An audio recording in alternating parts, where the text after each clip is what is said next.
'Tis Monday once again, and thus another week of Monday with the Mayor. I'm Bradford Raths, and we are back in Jasper with Terry Seitz. Hello, Bradford. Good to see you. Good to see you. So, the City of Jasper now has a new website and logo. Let's delve into that. Well, the website was a long time coming. The current website had certainly served its purpose, served it well. The company that helped develop that was no longer in that field of work, and again, we felt that as electronics go, once you have a site, you have an obligation to update and sustain it. The programming, of course, has changed a lot. There's so many web-based platforms that allow for updating better than what we were capable of doing. In addition, the website, use of a website has changed dramatically. Right now, we've just done some review of statistics.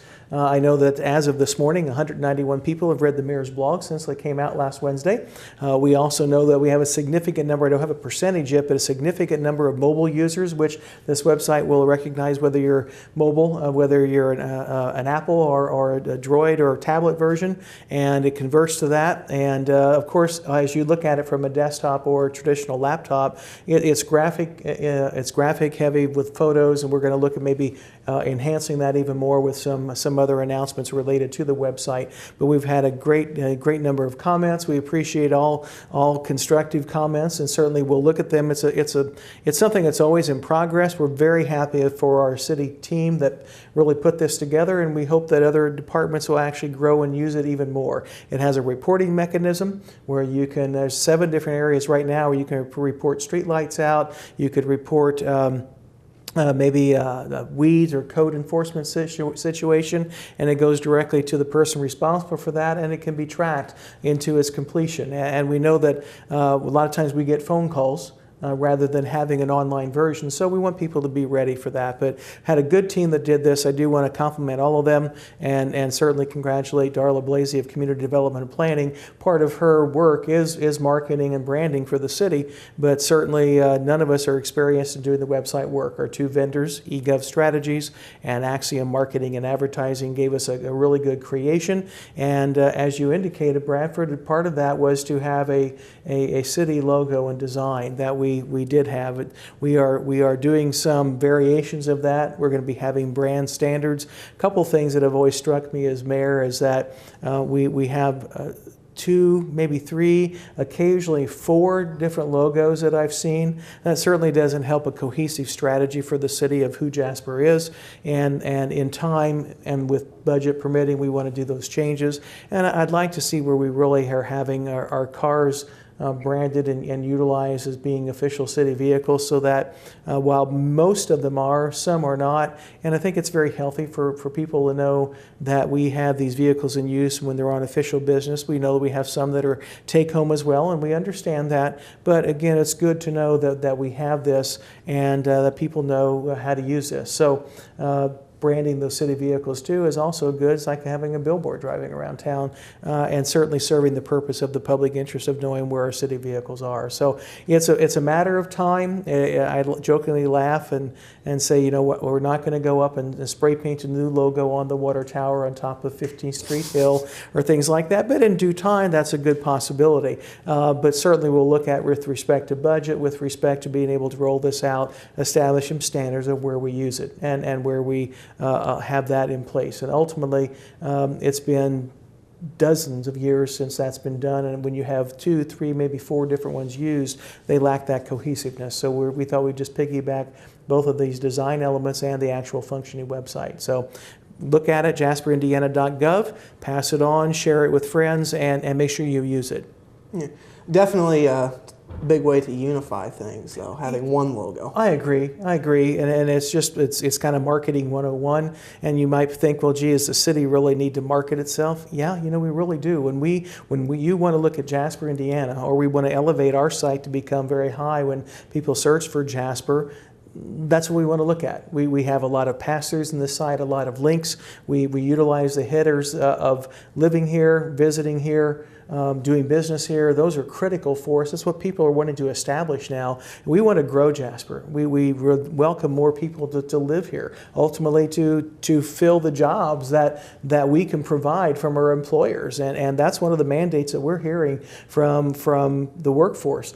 Grow. we got to have more people. So ultimately this will become that tool that would help us promote Jasper even more. We know we have a lot of good things. We need to tell our story, and part of that is this website.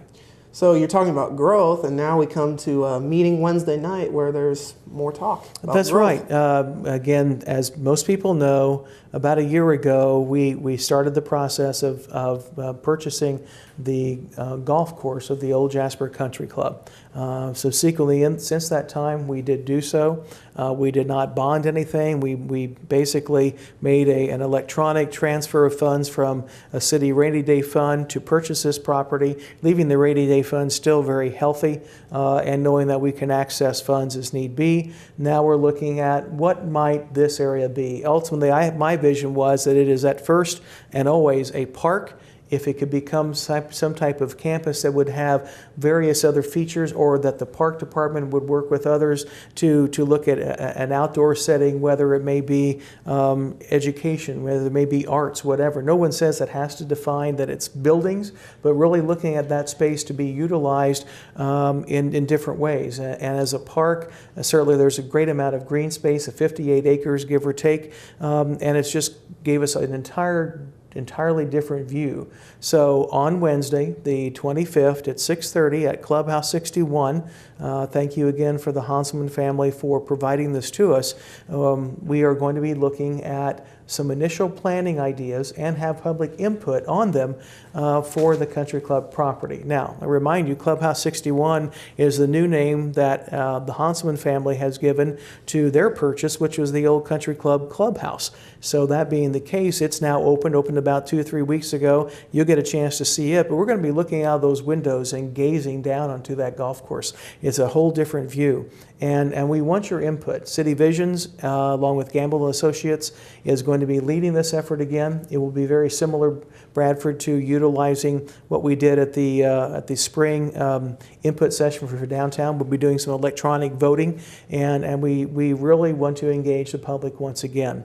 So we're very happy with that. We think this is going to be a great venue. We'll make it 6:30, should be done by 8 if you have some worry about kids getting to bed. If you have young people that you want to engage in the public process, this would be a great place to bring them to, because again, it is at this point owned by the Redevelopment Commission, but it will be certainly first and foremost a park with some other degree of use, however that may take shape. And we're just right now at that point. So it's a good time to be engaged.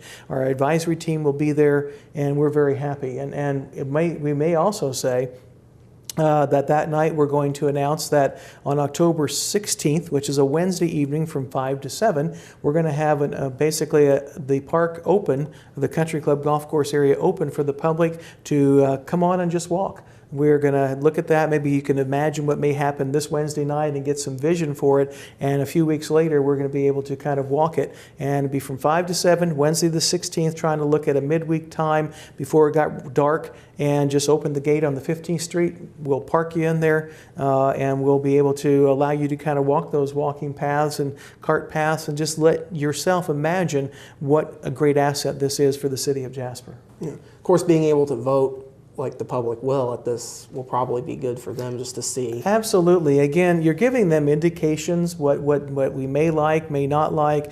And again, we haven't been exposed to all that yet either. So we'll be participating in the voting. We'll be watching a lot and seeing what happens. And can't wait to really see what City Visions leads us down to again. It's been a great process with our Downtown Jasper Master Plan and Riverfront Master Plan. Well, Mayor, we appreciate having you on once again. You're welcome. Thank you. This has been another week of Monday with the Mayor. We'll be back with more news right after this.